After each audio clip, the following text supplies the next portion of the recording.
to Birmingham Recycling Limited, and thank you for coming in today. My name is Daniel Crean. I am Director of IT and Facility Infrastructure, and this is my colleague Logan Folkes, who is the Director of Corporate and Social Responsibility. Hi guys, thank you for coming. So we brought you here today to discuss the business's current carbon footprint status.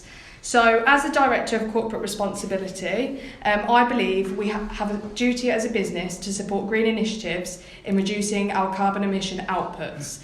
Currently, we provide recycling collection services to businesses across the West Midlands, an accessible option to allow them to participate in green practices. So, unfortunately, our company currently uses carbon emitting vehicles for our collection service, which we do aim to change to an electric solution in the near future. However, to combat this in the meantime, implementing a solution that reduces the business's current carbon footprint would deem beneficial. So we want to lead by example to the customers that we serve with our services, which is why we have asked you in today as consultants to help us identify smarter ways in which we can reduce our carbon footprint. If you would like to pass down this document. So, if you would look at figure 1 of the document I've just handed out, our trucks currently travel an average of 300 miles a week, consuming 30 gallons and releasing 40 kilograms of carbon dioxide within the same period. We want to reduce the carbon emissions released by 20% by implementing a new IT solution. We currently have a fleet of 10 collection vehicles providing services to over 100 businesses across the West Midlands. Well, thank you for asking us to consult for your business. My name is Mohammed Khan, my colleague Damien Watson, and as you know, we both work for Green Technology Solutions Limited, a company that's dedicated to creating innovative technology solutions to aid in the reduction of the global carbon emissions crisis. Thank you also for allowing us to access your company operations for analysis. This analysis has enabled us to identify a solution that not only reduces your carbon footprint, but also saves you on operational costs. By using the technology, we can use data obtained to operate the fleet more efficiently and smartly. At the moment, without this technology, you have no real-time visibility of the capacity of the vehicles after each collection. What we propose is to use low-power WAN sensors, the architecture of which is being installed in many smart cities throughout Europe and the UK. Namely, these are LoRaWAN and possibly Bluetooth low-energy sensors. It all depends on how much you want to invest in this project. My colleague Damien will go through the technology used in the proposal, and the report contains some return on investment figures so that you can make a more informed decision. Thank you, Hans. So if you look at this document here, Thank you. It provides a proposed CAD diagram of the physical installation that will assist with this technical explanation. So currently you have no method of checking the exact volume of waste a truck contains on a given service. Our solution will use low-cost LoRaWAN volume sensors to measure the change in load at each collection point. These sensors will be installed inside the back of the vehicles and will work similar to reverse parking sensors. Furthermore, the use of weight sensors on the vehicle's wheel axis will measure the weight to keep it within the legal weight limit. A third volume sensor will be placed inside the vehicle's fuel tanks. This will provide data on the amount of fuel left within the vehicle. The setup will be linked to a central processing box which will have GPS integration, which will be added to the vehicle's OBD. This provides a real-time feedback system that updates the driver on the best route based on the volume of waste collected on a given job.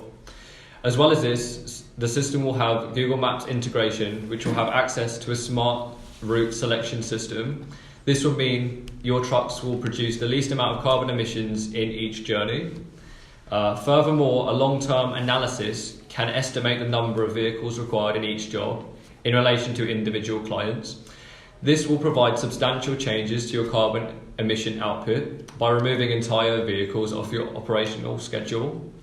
Thank you, Damien. Using the data you provided before this meeting, Figure 2 shows the estimated consumption once the solution has been implemented. We anticipate a reduction of about 20% in your carbon footprint. Okay, well, thank you very much, gentlemen, for your detailed proposal. I believe Logan will have some lingering questions that we'd like to run by you, if that's okay with you. Absolutely, we're happy to answer any of your questions. Fantastic. Logan, do you want to start off? So thank you for that, guys. That was really good. So initially stated that this system will provide additional benefits, not only on our carbon emission output. So would you be able to just elaborate a bit more on that? Of course, Logan. Well, by using smart routing based on the data that's collated from the sensors, we can operate the trucks at full capacity. Real-time data tells us how much volume is left in the vehicles at each collection point, and the load sensors tell us the legal weight capacity available. This allows us to collect more, which means less rounds, which means less fuel and less miles. Thus, that reduces your carbon footprint as well as saves you money on operational costs. Yeah, so by removing entire trucks from your operations, it will mean less maintenance, servicing and insurance costs, which, like Hans said, reduces your operations extensive substantially and also your carbon footprint. Fantastic. So earlier, Damien, you mentioned you mentioned an OBD. Unfortunately, I don't know what that means. Can you just explain what that is and also how that links into our system? So OBD stands for Onboard Diagnostic System. This is featured on all modern vehicles, including your waste fleet. Mm-hmm. So it should be really easy to integrate this system with your fleet pretty well. Okay, fantastic, thank you. So just going off what you said earlier about all these amazing things it can do, can you provide an estimate as to how long this would take? Because we can't afford to leave our customers waiting, and we're all about carbon emissions, but if we leave all our waste, Understandably Yeah. so. We can retrofit the vehicles over a weekend. That way we avoid any disruption to your weekly operations. Your customers are not left stranded with waste piling high. Mm-hmm. Cool. And a weekend is ample time for us to install and test the fleet of 10 vehicles that you have. Fantastic. So having been a part of many IT projects over the course of my career, I presume a system that is dynamic as this and produces larger amounts of data will need an extensive period of testing. Have you got a test plan that you're going to implement?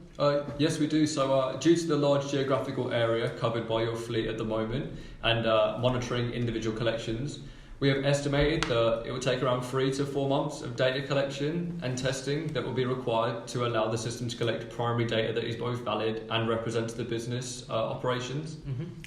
That doesn't mean, however, that you can't benefit from the system immediately. As soon as it's implemented, from day one, you'll have data on the capacity of the vehicles. So you could have a meeting with your transport manager and rearrange all the routes accordingly.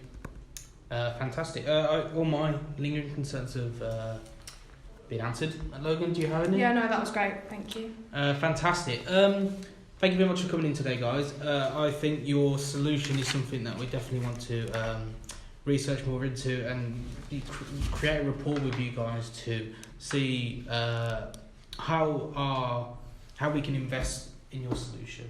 Thank you very much for coming in. Thank you. Thank you.